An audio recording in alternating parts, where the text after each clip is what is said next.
Gamers, what's up? And as you guys know, there are two waifus coming to version 1.4, that being Jingliu and Topaz Numby. And we should obviously know already Topaz is the better choice because we get two characters, that being Topaz and Numby, for the price of one. I don't see an and another character in Jingliu's name, so obviously it's better, right? Anyways, let's stop coping out now. So in today's video, we're going to talk about the differences between the two characters and find out what character would be the best to invest into for your account. So I'm going to quickly go over my thoughts on both the characters, and then we'll hop into the comparisons. So first things first, guys, I just want to say no character in Honkai Star Rail will ever be bad. Not even mid-yuan is bad. Like, they are not going to release a dog shit character.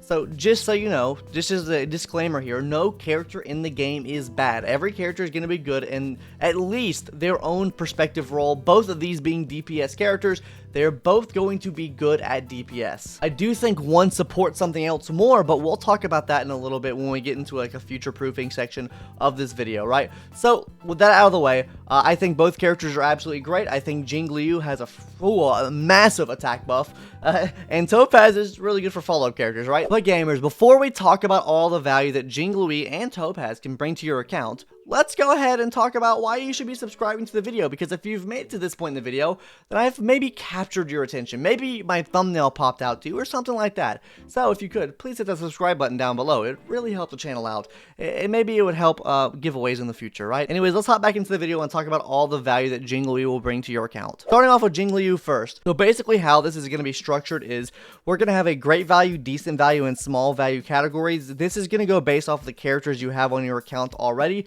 If you have a character in any one of these categories, that can like determine what the value of this character is, and you can get the average on your own if you have like multiple characters in one category, one character in another category. Do your math on that and figure out if it's the best option for you, right? So I guess we should start out here first with great value. What characters give Jingliu the best value possible? And that's going to be Blade, Lynx, Fushuan, and Pela. So let's go over them one by one and really talk about what I mean here. First, Blade. Blade is like his whole kit scales off of max HP. That's what she consumes. She needs the team to have a high max HP to actually get the max attack buff off possible. So he will aid you in getting to that max team HP threshold that you need to meet. On top of this, she's also reducing the health of all of your allies as well whenever she uses her enhanced skill attacks. So this means for Blade, since he is taking damage off of this, you will be proccing off his follow-up attack that much quicker. I genuinely think that Jingliu and Blade are the perfect combo. Like, you run them on a team, absolutely bussin' combo there. I think it's going to be absolutely amazing to run them on the same team. And I think if you have Blade, I think pulling for Jingliu is probably a really good option, right? Now, talking about Lynx and Fushuan, the reason I put Lynx and Fushuan on this list here is because, like I said, her kit revolves around taking max HP from your allies.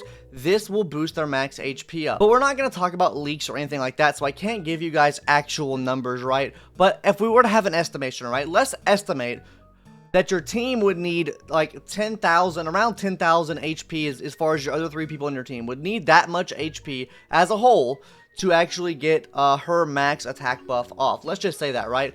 So, using Fushuan on the team, you normally build her a lot of HP into her. So she's going to have like probably, what, 6k HP, 5k HP, which gets you halfway to that point already. That means the other two characters, say, would need at least 2,500 HP. That just brings down the barrier of entry for HP threshold for everyone else. Same with Lynx as well. Lynx is also going to be raising the max HP of a certain character using her skill. She's also an abundance type character, and that innately means that she is going to have a higher HP value herself. So these are the reasons why I put both of these on this list here. I think both of these could work really well for Jingliu. Though there are a couple of problems you could run into a team with using Fushuan and her on the same team if she's still standing, but we're gonna save that for the Do Not Summon video on Jingliu that's coming out. Please don't get mad, I do this for every character.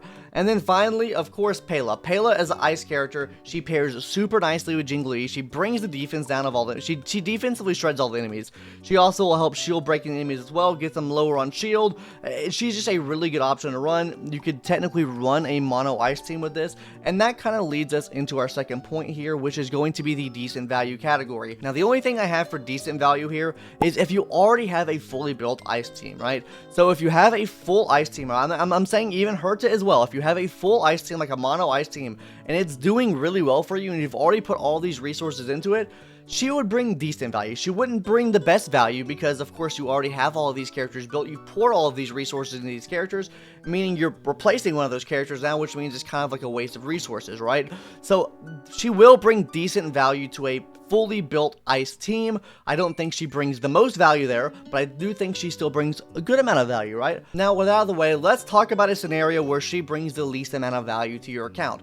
And this one you might get mad at me for. If you have Danny, Yangqing, or at least 3 DPS built on the account, I don't think she brings that much value to your account, right? Yangqing, the general's lapdog, he already brings a significant amount of like ice damage to you, right? That is your ice main DPS. You don't necessarily need her. She's not gonna bring, I guess, much improvement to your account if you already have him on your account. And they don't work well together because she drains HP and he needs to not lose HP to actually use his ability, right? So that's just Yangqing, right? Say you don't have Yangqing, but you pull for Dragon Danny.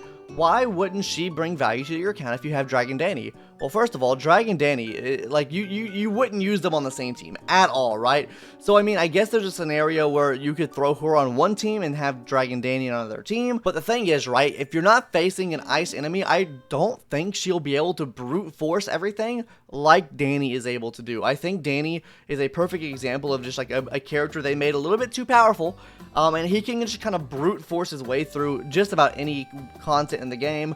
I don't think she'll be able to do that. Like I said, I could be wrong on this, but I don't think she'll be able to, which means it makes her a lot more niche, right? Like, having Danny on the team just kind of like clears up one team for you already, and then it puts her in a more niche scenario where you only want to run her against ice resistant enemies. You won't bring as much value to your account if you already have like a lot of DPS built up.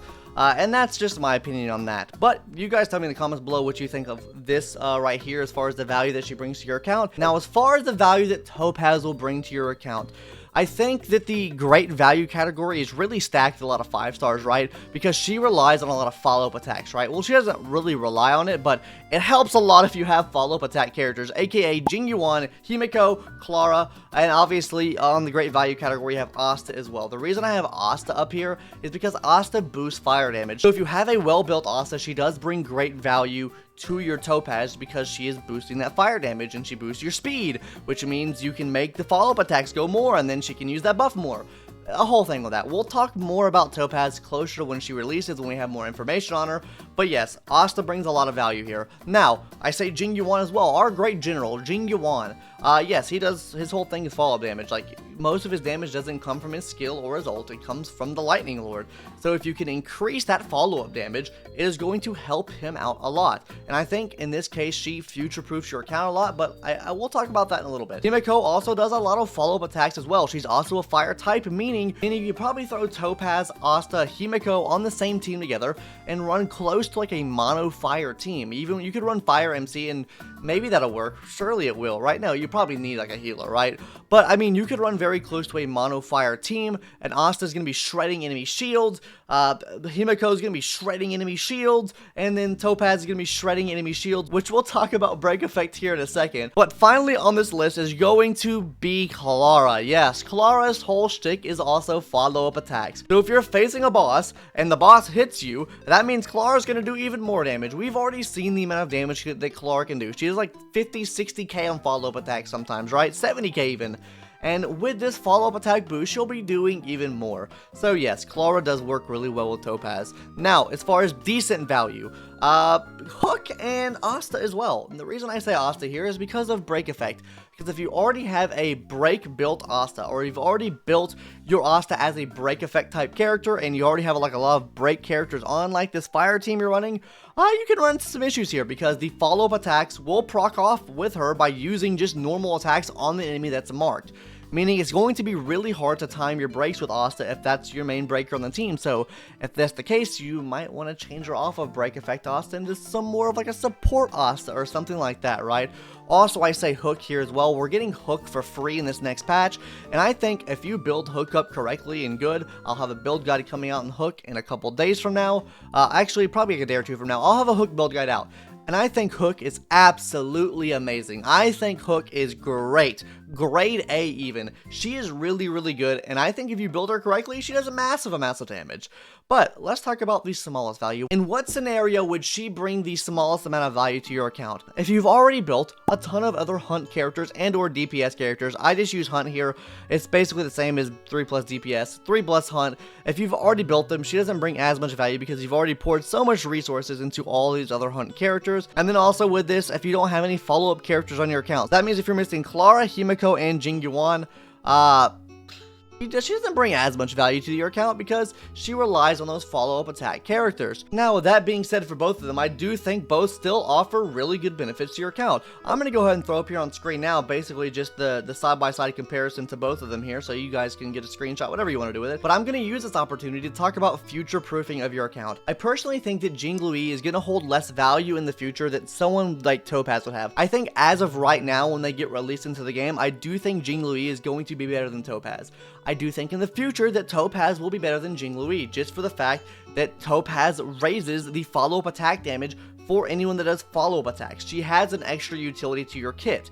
With Jingliu, you really don't have that unless you get someone else like Blade that plays off of getting their own HP drained or losing HP in some type of way, then maybe that. But her attack is going to be capped. There is only so much attack that you can get with Jingliu, no matter how much HP pool you have on your team, right? If you go over a certain threshold, which we can't talk about, then you're not getting any more attack buff off that, right? Which is why I think that in the future that Topaz will be better, because she plays a lot better with follow-up characters. So the more follow-up characters that come out, the more she's going to be able to buff those follow-up characters and give them more damage. So that's why I think that overall, Topaz is the better option as far as future-proofing your account than I would say Jingliu is. I think Jingliu is more of like a short to mid-term solution, and in the future, Topaz will gradually grow better with the more follow-up characters we get released into the game. Anyways, guys, that's gonna do it for today's video on my comparisons between the two, what value that each of these characters can bring to your account depending on the characters you have. And yeah, we'll be releasing a do not summon and a summon video for Jingliu